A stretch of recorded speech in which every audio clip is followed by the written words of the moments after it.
sejak kebangkitan ulama bersama pengikut-pengikutnya istiqomah dan setia jaga akidah dan sunnah Rasulullah.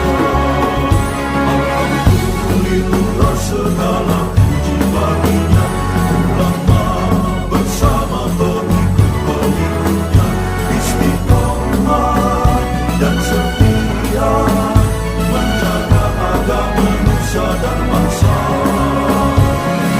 Mari kuatkan niat kita, kita bulatkan tekad kita, terus lanjutkan amal kita, mengembangkan hikmah kita.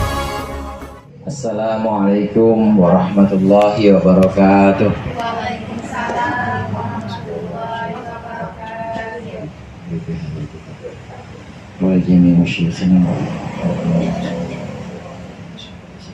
Al-Fatihah. A'udzubillahi minasyaitonir rajim. Bismillahirrahmanirrahim. Alhamdulillahirabbil alamin. Arrahmanir rahim. Maliki yaumiddin. Iyyaka na'budu wa iyyaka nasta'in. Ihdinas siratal mustaqim. Siratal ladzina an'amta 'alaihim ghairil maghdubi 'alaihim waladdallin. Amin.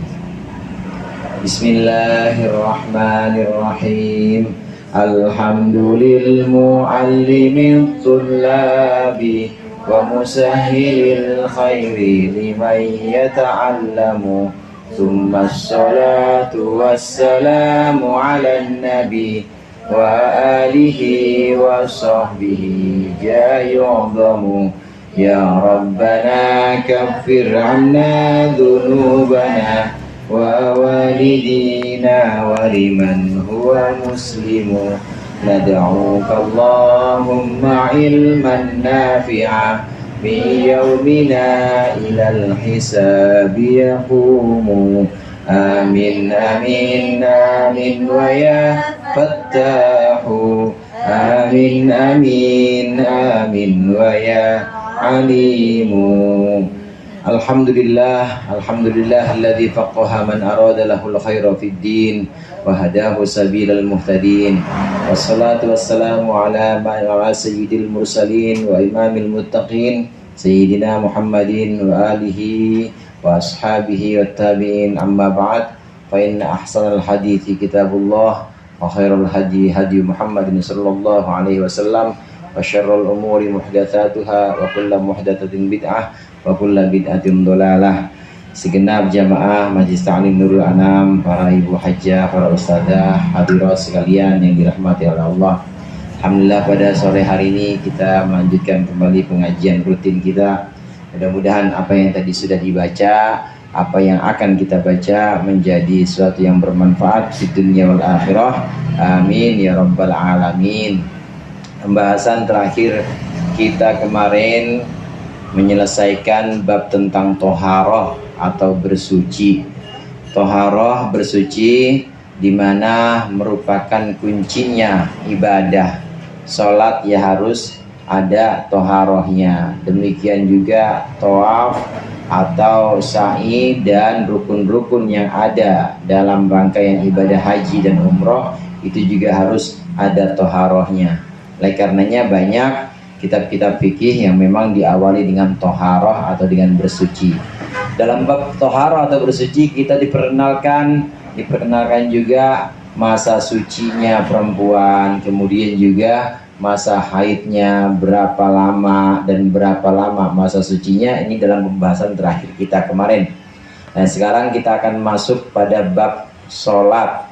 Sholat ini sebagaimana kebiasaan ulama atau pengarang-pengarang kitab fikih, ini sholat adalah merupakan bab pertama, ibadah pertama yang dibahas dalam pembahasan kitab fikih. Loh emang bukan ini Ustaz, bukan toharoh itu ya betul pertama, tapi itu kuncinya sholat diawali dengan toharoh, tapi masuk ibadah yang pertama adalah ibadah sholat. Nah, berikut ini ada dalam perkataan musannif, sama-sama kita baca. Bismillahirrahmanirrahim. Bismillahirrahmanirrahim. Ad-darsus tsamin Ad-darsus tsani fis sholati. fis sholati. As-sholatu As-sholatu hiya aqwalun hiya aqwalun wa af'alun wa af'alun mubtada'atun muqtada'atun bit takbiri bitakbiri wa muhtatamatun bit taslimi bitaslimi wa hiya wa hiya khamsu sholawatin sholawati fil yaumi wal lailati. fil yaumi wal lailati. Pelajaran ke-8 tentang sholat. Diawali dengan pengertian sholat. Apa itu sholat? As-sholatu hiya, sholat itu adalah aqwalun, ucapan-ucapan, wa af'alun, dan perbuatan-perbuatan atau gerakan-gerakan. Sholat adalah ucapan dan gerakan-gerakan mubtada'atun yang diawali bit takbiri dengan takbiratul ihram, Allahu Akbar, wa muhtatamatun, dan dikhatamkan atau diakhiri bit taslimi dengan salam. Salat adalah ucapan-ucapan dan gerakan-gerakan yang diawali dengan takbir, diakhiri dengan salam. Coba sama-sama Ibu lanjutin nih pengertian salat. Salat adalah ucapan-ucapan dan gerakan-gerakan yang diawali dengan takbir, diakhiri dengan salam. Itu pengertian salat. Wahia khamsu sholawatin. Salat itu ada khamsu sholawatin, 5 salat yang diwajibkan fil yaumi wal lailati, sehari semalam. Salat itu ada 5 salat wajib sehari semalam. Pengertian atau definisi, ta'rif. Ta'rif ini biasanya, definisi ini biasanya diletakkan di awal bab. Dalam pembahasan sholat, maka bab sholat, maka pertama kali pengertian sholat dulu. Begitu juga nanti kalau kita masuk bab puasa, Bu, pasti yang pertama pengertian puasa dulu. Apa itu puasa? Begitu juga masuk bab zakat misalnya, pasti yang pertama pengertian zakat dulu. Apa itu zakat? Karena sebelum kita membahas sesuatu secara dalam, pasti harus diawali dengan pengertian dulu, biar paham atau biar ngerti dulu apa itu yang akan kita bahas. Saya nawarin Ibu, Bu, saya nawarin tahu lepet, Bu. Tahu lepet nggak? Ada nggak di sini? Di sini ada nggak lepet? Kalau sama bocah misalnya yang belum kenal lepet, tiba-tiba saya bilang masukkan ketan ke dalam panci kemudian dicuci, dia nggak bakal paham maksudnya apa sih tiba-tiba ini.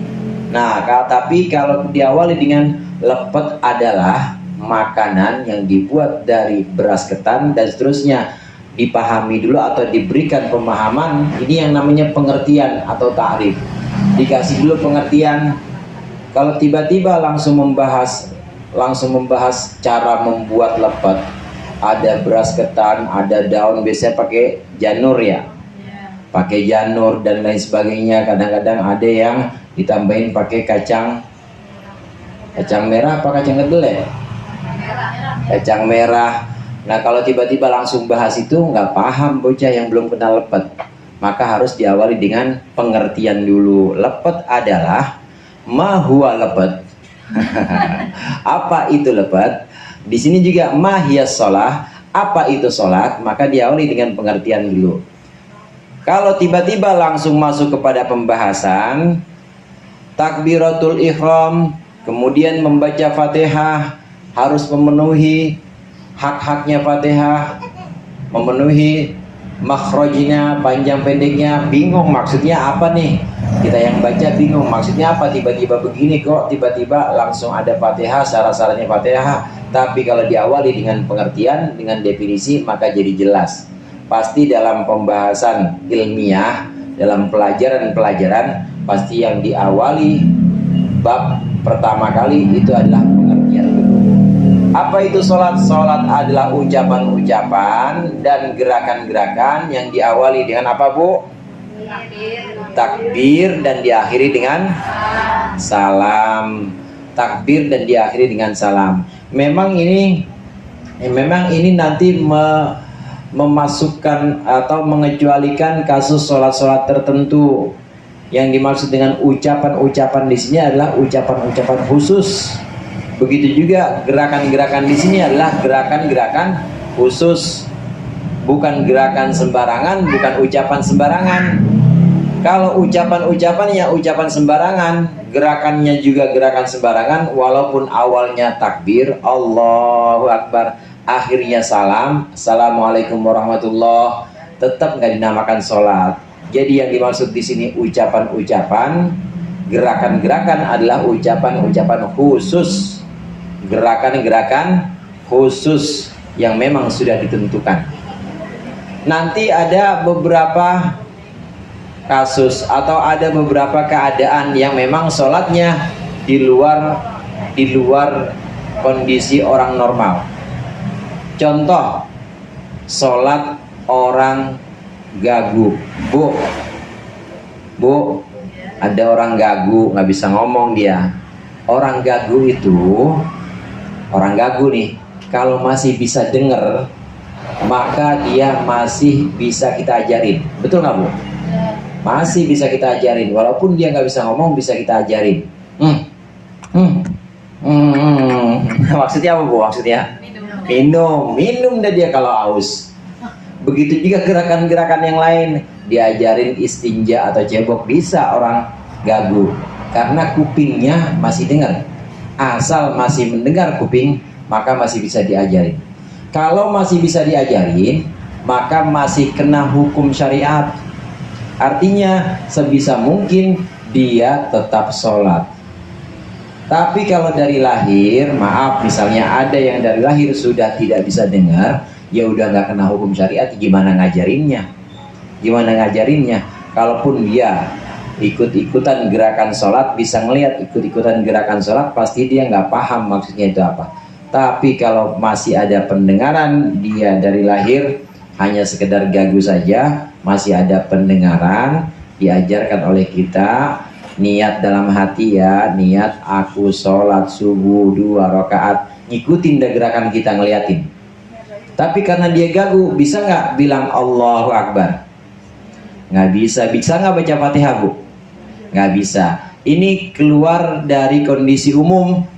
Walaupun di sini disebut ucapan-ucapan khusus, gerakan-gerakan khusus, tapi kalau buat orang gagu, sekiranya dia hanya bisa ngikutin gerakannya aja, ucapannya nggak bisa, maka tetap dianggap sah. Kenapa tadi saya sebutkan sah atau tidaknya? Karena memang orang gagu ini termasuk yang kena kewajiban juga sholat. Kenapa kena kewajiban? Karena masih bisa dengar, masih bisa diajarkan syariat. Atau sholat orang yang kalau ini orang gagu, sholat orang sakit misalnya, ini juga keluar dari kondisi umum. Kalau tadi yang keluar dari kondisi umum adalah sholat orang gagu, pasti ucapan-ucapannya nggak sempurna dia. Sekarang sholat orang sakit juga begitu. Gerakan-gerakan khusus yang dimaksud adalah berdiri, ruku, sujud. Sekarang kalau orang yang ada di IGD, Bu, tahu IGD, Bu? Lagi ada di IGD, bisa nggak diri kira-kira? Ruku bisa nggak? Nggak bisa. Maka itu keluar dari kondisi umum. Jadi bagaimana sholatnya? Sah tetap, walaupun gerakan-gerakannya tidak mengikuti gerakan-gerakan khusus yang memang ditetapkan. Jadi kata-kata di sini atau pengertian di sini, sholat adalah ucapan-ucapan khusus, gerakan-gerakan khusus. Ini untuk kondisi umumnya orang dalam keadaan normal. Kalau dalam keadaan sakit atau dalam keadaan tidak normal seperti orang gagu tadi, maka ucapan-ucapan kadang-kadang tidak dipenuhi, dia gerak aja udah sah, nggak apa-apa. Orang sakit kadang-kadang ucapannya benar, fasih, masih di IGD tapi masih fasih surat Fatihahnya, tapi gerakannya nggak sempurna, maka tetap dianggap sah. Definisi di sini adalah definisi yang sifatnya umum. Ya, umumnya sholat itu pengertiannya adalah ucapan-ucapan dan gerakan-gerakan khusus yang diawali dengan takbir dan diakhiri dengan salam. Diawali dengan takbir. Kalau bicara takbir itu, Bu, apa artinya, Bu, takbir? Allahu Akbar. Artinya Allah Maha Besar. Takbir itu membesarkan Allah. Orang Islam itu punya ibadah namanya sholat, punya cara yang paling jitu, cara yang paling ampuh untuk menghamba kepada Allah, menghilangkan kesombongan. Dengan apa? Dengan sholat. Waktu kita sudah menghadap ke kiblat dan mengucapkan Allahu Akbar, artinya Allah Maha Besar. Saya kecil ya Allah, aku kecil, ibadah-ibadahku kecil, sujudku kecil, masalah-masalahku kecil. Semuanya harusnya seperti itu. Harusnya saat kita mengucapkan Allahu Akbar, maka dibuang semua selain Allah, karena semua selain Allah kecil. Yang besar cuma siapa, Bu? Cuma Allah. Dari situ masuk dalam ibadah sholat, maka kita dalam hati kita hanya ada Allah saja. Karena dalam hati kita memang sudah penuh sesak dengan keagungan Allah. Udah gak ada yang boleh lagi masuk. Harusnya Bu, harusnya begitu.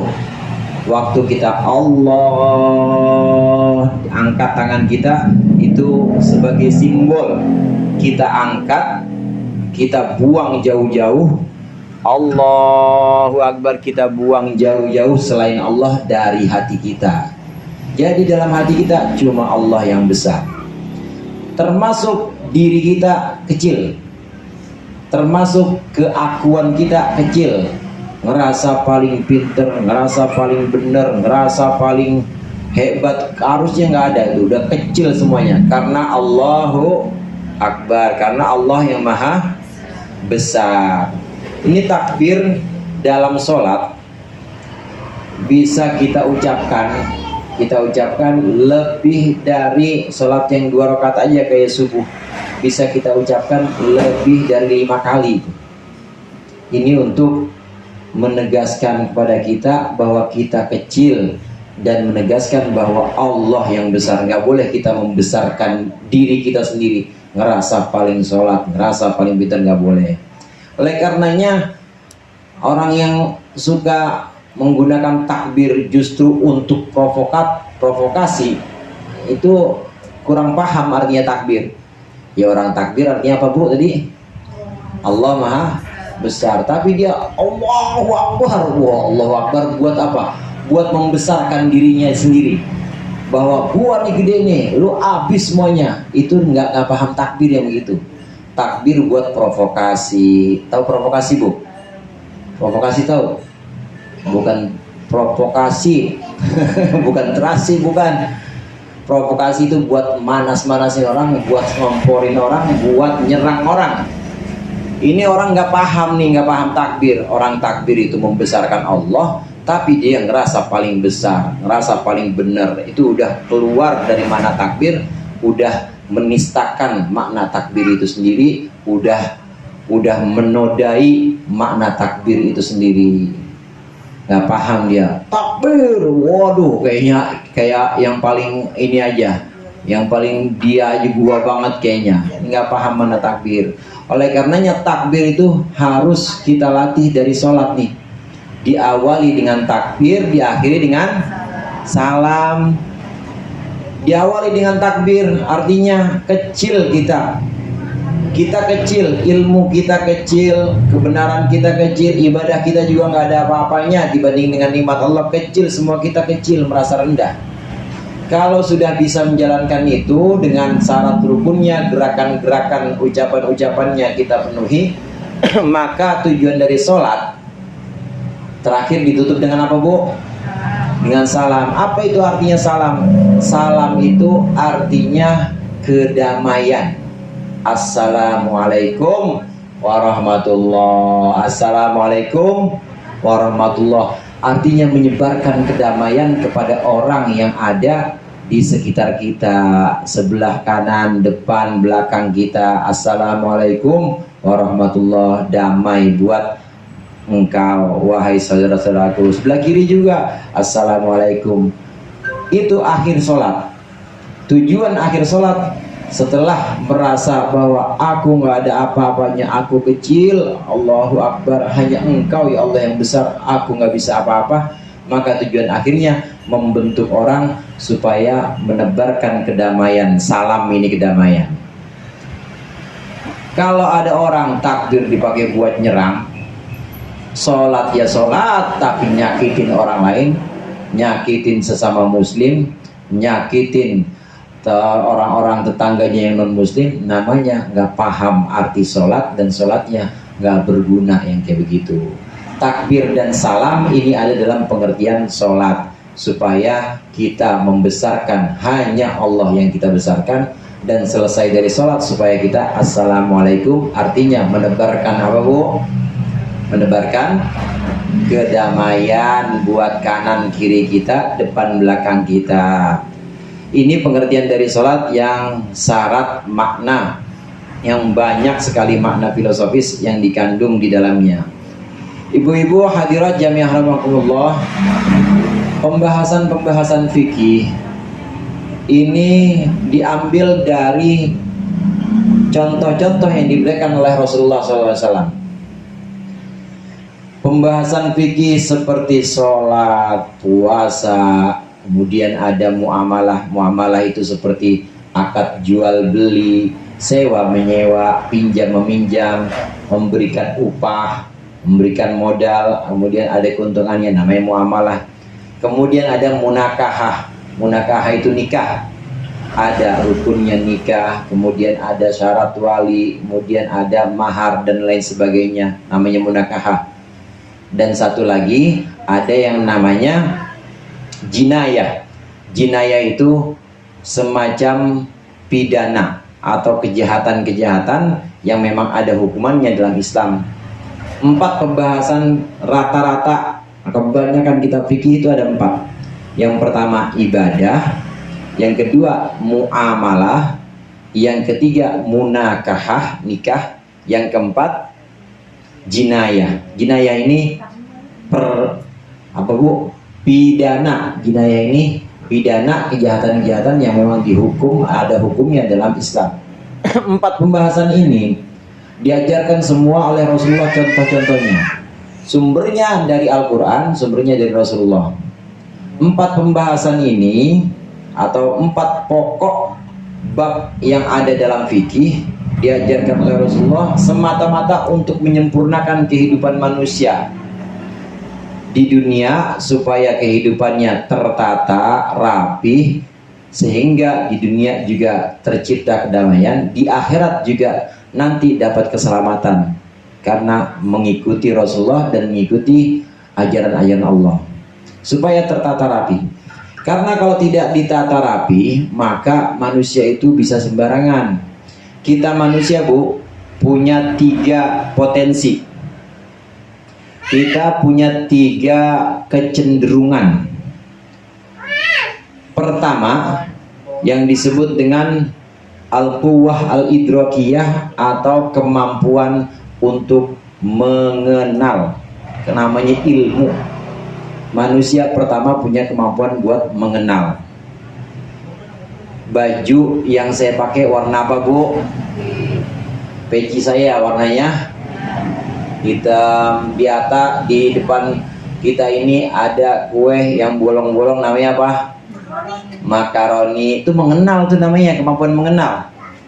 Makaroni ini kemampuan mengenal ada juga pada binatang, ada pada tumbuhan nggak ada. Pada binatang ada, cuma binatang tidak bisa mengungkapkan itu. Dia tahu bedanya. Dia tahu bedanya mana yang bahaya buat dia, mana yang tidak bahaya. Binatang bisa kenal, cuma dia nggak bisa mengungkapkan. Nah, manusia punya potensi mengenal atau ilmu ini. Ini adalah potensi malakut atau potensi malaikat. Potensi malaikat adalah mengenal ini. Malaikat nggak makan, malaikat nggak minum, malaikat tapi mengenal semua pengetahuan mana baik, mana buruk, mana hamba, mana Tuhan, mana surga, mana neraka. Malaikat kenal semua. Makan apa enggak malaikat, Bu? Enggak makan, tapi ilmu semua isinya malaikat. Dalam diri kita manusia ada kemampuan seperti malaikat, yaitu al-quwah al-idrakiyah, kemampuan untuk mengenal yang namanya ilmu ada dalam manusia.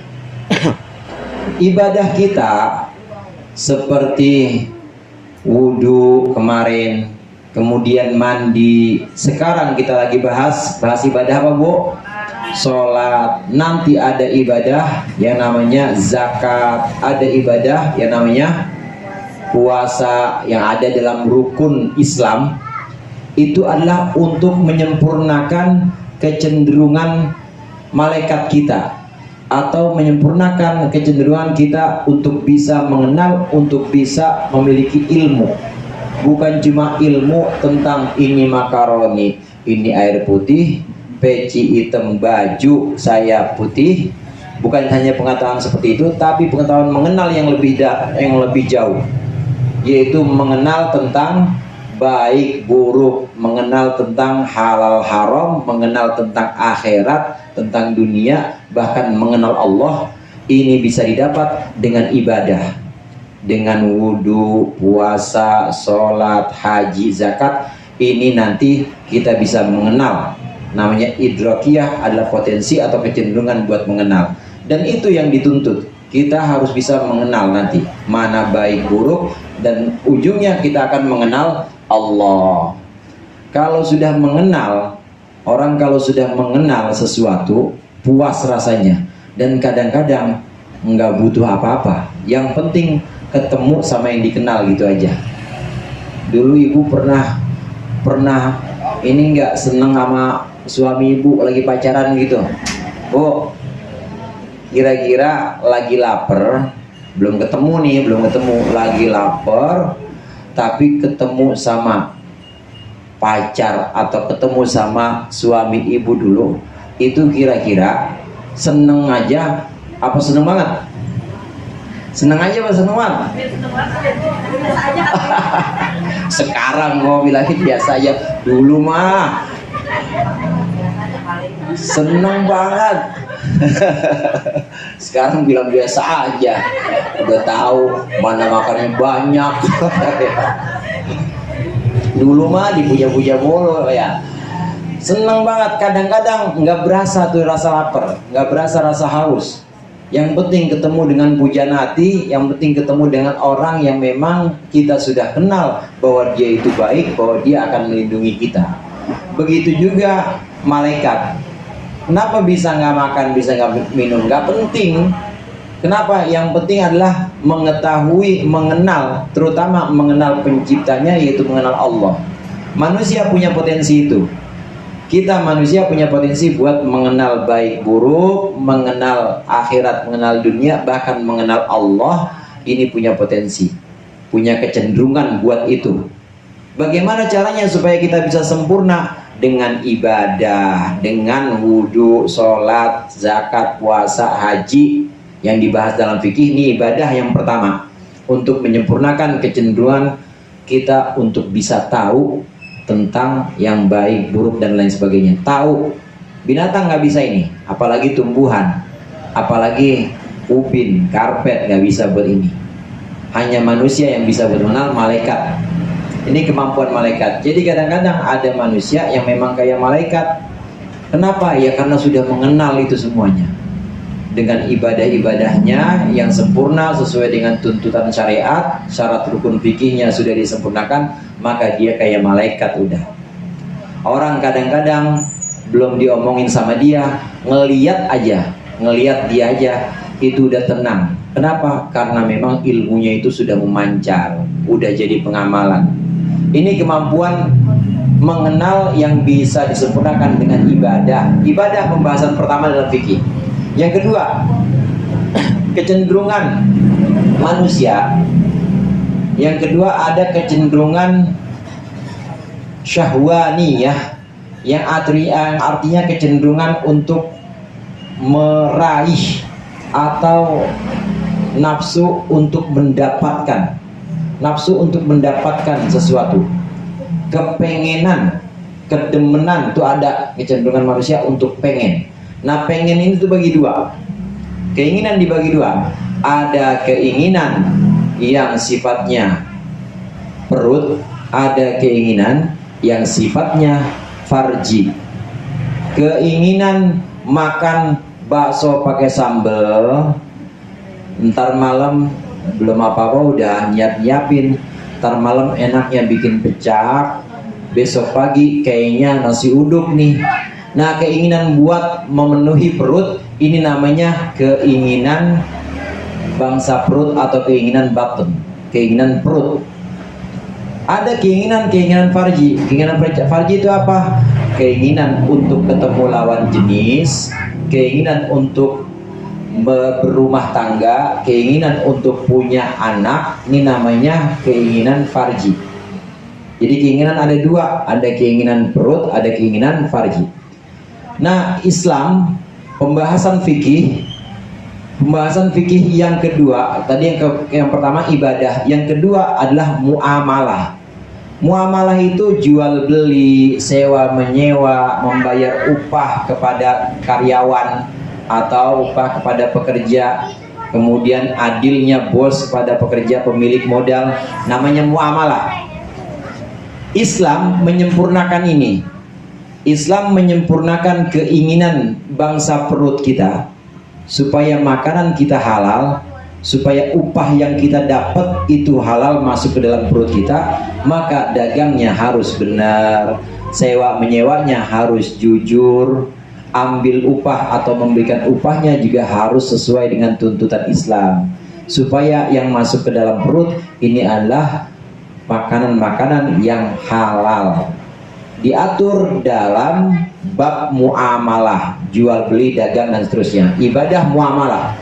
Kalau ibadah buat menyempurnakan kecenderungan mengenal seperti malaikat, muamalah untuk menyempurnakan kecenderungan perut, yaitu untuk makan. Ya boleh makan yang namanya orang jurang ngamuk, ceger masa kagak makan. Yang namanya bukan malaikat masa nggak makan, ya boleh. Cuma ambil makanannya, raih makanannya ini dari cara-cara yang memang dituntun oleh fikih, dengan muamalah, dengan jual beli sesuai Islam, sewa menyewa sesuai Islam. Ini keinginan perut. Yang kedua, keinginan yang kedua ada yang namanya keinginan farji. Keinginan farji ini keinginan untuk berkumpul dengan lawan jenis. Ini diatur dalam bab fikih yang namanya munakahah. Memang manusia punya kecenderungan itu, nggak bisa dipungkiri. Islam sangat sesuai dengan fitrah, sangat sesuai dengan asal kejadian manusia atau asli karakternya manusia. Ya memang butuh makan, makanya ada aturan namanya muamalah. Butuh kawin, maka ada aturan yang namanya munakahah. Bab munakahah dalam pembahasan ketiga fikih. Islam tidak memungkiri ini. Oleh karenanya Rasulullah mengajarkan, kemudian setelah Rasulullah para sahabat, kemudian para tabi'in dan ulama menyusun bab-bab ini menjadi ilmu fikih. Ada yang namanya muamalah, ada yang namanya munakahah, yaitu akad bagaimana caranya untuk berhubungan dengan lawan jenis, harus dengan nikah. Nikah ada rukunnya, dan ini harus diatur. Kalau nggak diatur, maka kecenderungan keinginan bangsa farji, keinginan berkumpul dengan lawan jenis, ini nanti akan kayak binatang kalau nggak diatur. Apa syaratnya kawin? Apa rukunnya? Nikah apaan Pak? Rukun nikah mah ya asal ada laki ada perempuan jadi lah. Laki sama perempuan jadi kayak ayam gitu doang, nggak boleh, harus diatur.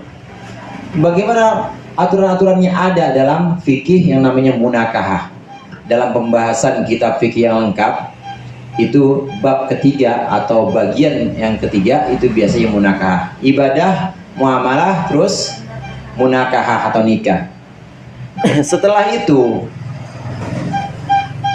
Ada dua keinginan yang sudah kita bahas, atau dua kecenderungan, maaf, dua kecenderungan. Kecenderungan ilmu atau mengenal, kecenderungan ingin. Keinginan ada dua, ingin perut dan ingin farji. Nah, kemudian kecenderungan dalam diri kita manusia, ini ada kecenderungan untuk berbuat, kecenderungan untuk berbuat jahat, bukan berbuat jahat, kecenderungan untuk, kalau tadi untuk ingin, ini untuk menolak. Kecenderungan untuk menolak. Kalau tadi untuk meraih, menginginkan, ini untuk menolak. Untuk menolak. Kalau ada sesuatu yang kita sukai, kita ingin. Betul nggak, Bu? Ada bakso, ada martabak, ingin namanya. Tapi caranya diatur dengan muamalah. Ada laki-laki, ada perempuan ingin, tapi diatur dengan munakahah. Nah, ada lagi yang kita bukan meraih, tapi kita justru menolak. Kalau tadi keinginan kita pengen kita raih, kalau ini menolak. Bagaimana sesuatu yang tidak kita sukai, maka kita akan tolak. Ada ada orang jahat, atau ada sesuatu yang sifatnya itu mengganggu kita, itu kita yang kita tidak sukai, itu kira-kira kita tarik atau kita tolak, Bu?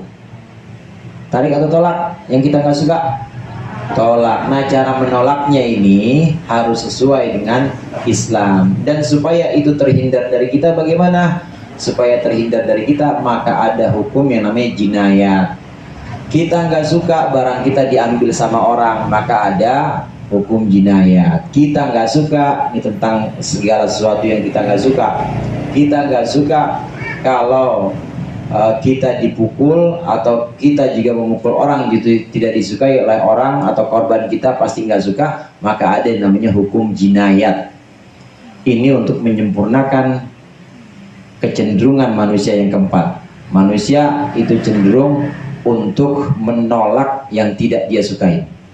Ya berantem, ya rebutan, itu ditolak semuanya. Diatur dengan apa? Diatur dengan bab yang namanya bab jinayat.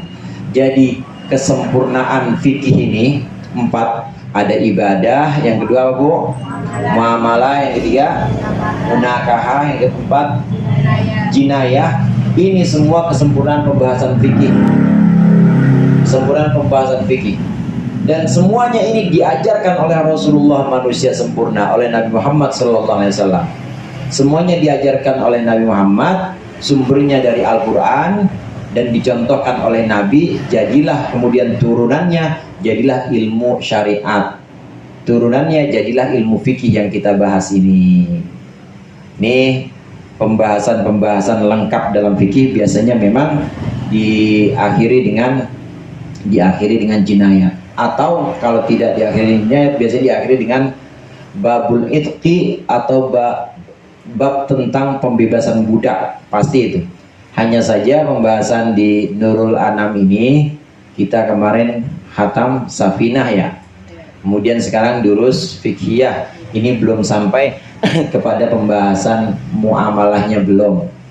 Munakahahnya juga belum ada, karena ini fikih dalam standar yang lebih sederhana. Nanti kalau kita belajar yang lebih lengkap lagi, misalnya Fathul Qorib, itu udah sampai jinayat. Udah ada hukum, bagaimana hukum mencuri, bagaimana hukum gosok, bagaimana hukum begal atau qat'ut thariq. Itu ada hukum-hukum yang lengkap. Jinayatnya ada, muamalatnya ada, munakahatnya juga ada, ibadahnya ya tentu pasti yang namanya ibadah ada dalam fikih. Nah, sholat ini mukhtatamatun, sholat ini khamsu sholawatin. Ada berapa sholat dalam sehari semalam, Bu?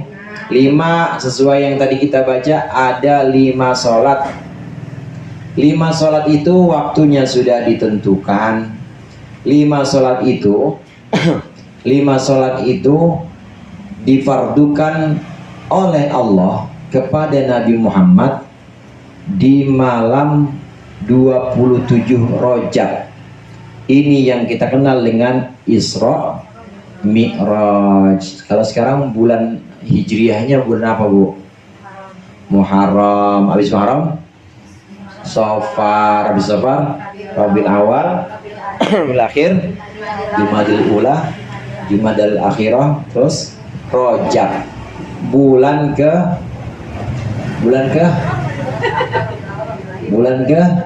tujuh, bulan ke-7, Ramadan 9, Rajab 7, Sya'ban 8, Ramadan 9.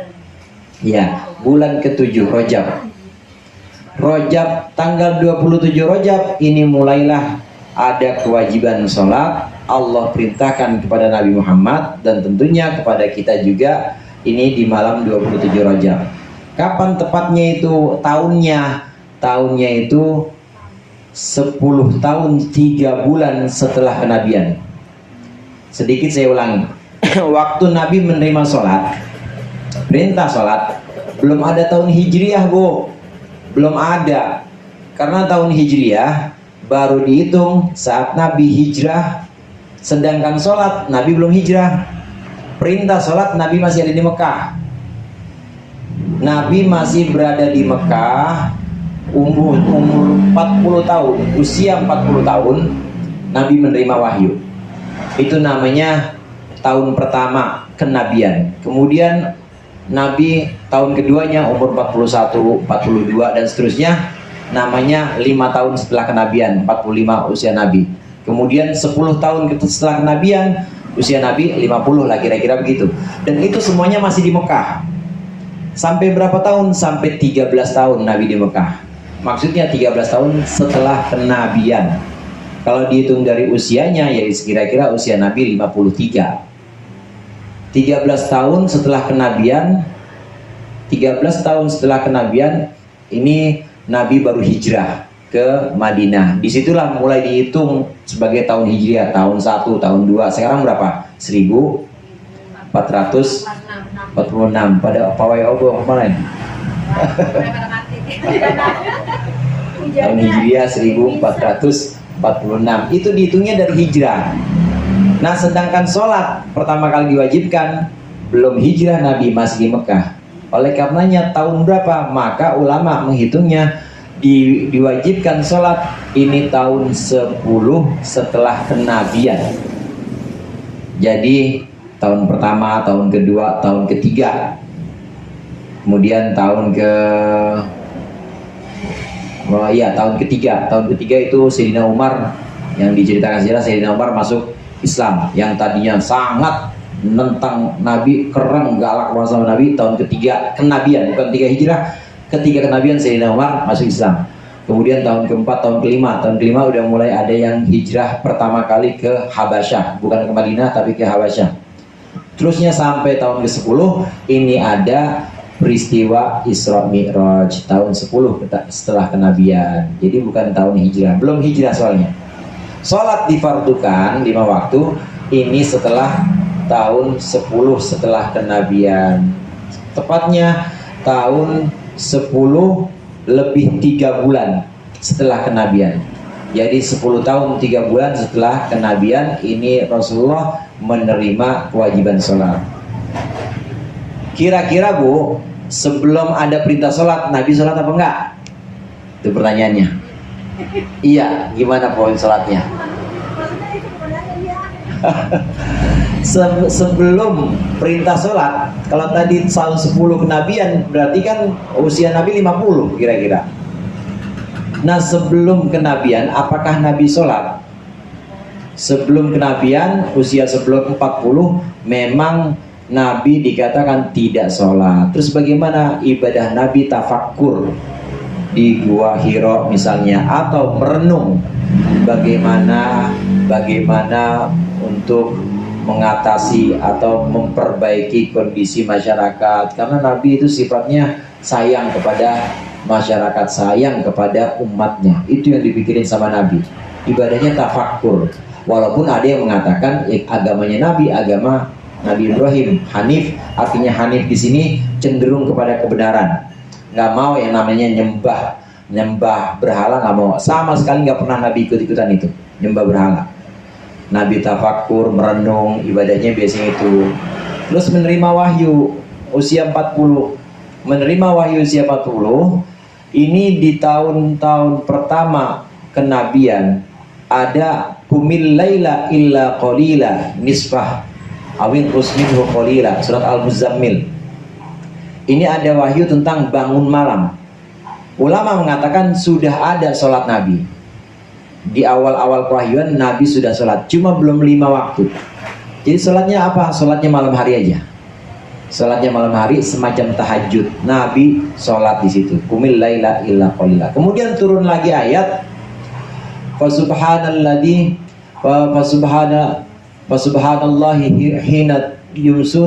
hina tumsuna wa hina tusbihun. Maha suci Allah ketika kalian masuk di waktu sore dan masuk di waktu pagi. Maka sholatnya sudah mulai ada pagi sore, tapi belum lengkap 5. Udah mulai ada sholat itu, dan bentuk sholatnya juga belum diajarkan. Ya pokoknya ibadah di situ, karena sholat itu untuk mengingat Allah, maka di waktu-waktu tertentu itu Nabi menghadap Allah, mengingat Allah. Belum ada bentuknya. Nah baru di malam Isra Mi'raj ini ada perintah sholat lengkap 5 waktu. Kemudian pulang dari Mi'raj tanggal 27 Rajab, subuhnya belum ada sholat subuh. Kayak kita belum ada takbiratul ihram, belum, baru diajarkan oleh malaikat Jibril sholat zuhur. Sholat zuhur malaikat Jibril baru datang lagi mengajarkan mulai dari wudhu. Mulai dari wudhu, kemudian rakaat sholat dan seterusnya, itu mulai dari zuhur, asar dan seterusnya. Ini sholat 5 waktu. Udah diskon tuh Bu. Korting itu udah diskon 85% kalau nggak salah. Asalnya 50. Asalnya Allah wajibkan 50 waktu sholat, tapi kemudian dikurangi, diringankan oleh Allah 5 waktu sholat yang kita kenal sekarang ini. Ini ada di malam Isra Mi'raj. Kalau Isra perjalanan dari Mekah ke Yerusalem atau ke Masjidil Aqsa, masih ada di bumi. Kalau Mi'raj perjalanan dari Masjidil Aqsa Yerusalem Palestina ke Sidratul Muntaha, ke langit, namanya Mi'raj, naik artinya. Rasulullah SAW mengatakan as-salatu mi'rajul mu'min. Salat itu mi'rajnya mukmin. Mi'raj artinya naik. Apa Bu artinya mi'raj? Naik. Berarti kalau ibu sholat sebenarnya ibu lagi naik. Makanya jangan jangan sampai sholatnya nggak khusyuk. Karena kalau ibu khusyuk, itu insya Allah bisa benar-benar mi'raj atau naik, sebagaimana Rasulullah mi'raj di malam 27 Rajab. Karena kata Rasulullah as-salatu mi'rajul mu'min. Salat itu mi'rajnya orang beriman, mi'rajnya orang muslim. Begitu menghadap, maka dia akan naik ke hadirat Allah. Di situ bermesra-mesraan, bercumbu-rayu dengan Allah. Apaan bahasa cumburayunya, apaan ucapan-ucapannya? Ucapan yang ada dalam sholat itu. Subhana rabbiyal azim wa bihamdi.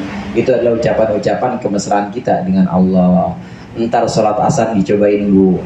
Asar ibu cobain, mi'raj ibu cobain, naik dan bertemu ke hadirat Allah Subhanahu wa ta'ala. Mudah-mudahan bermanfaat. Lebih kurangnya saya mohon maaf. Wallahul muwaffiq ila aqwamit thoriq. Wassalamualaikum warahmatullahi wabarakatuh.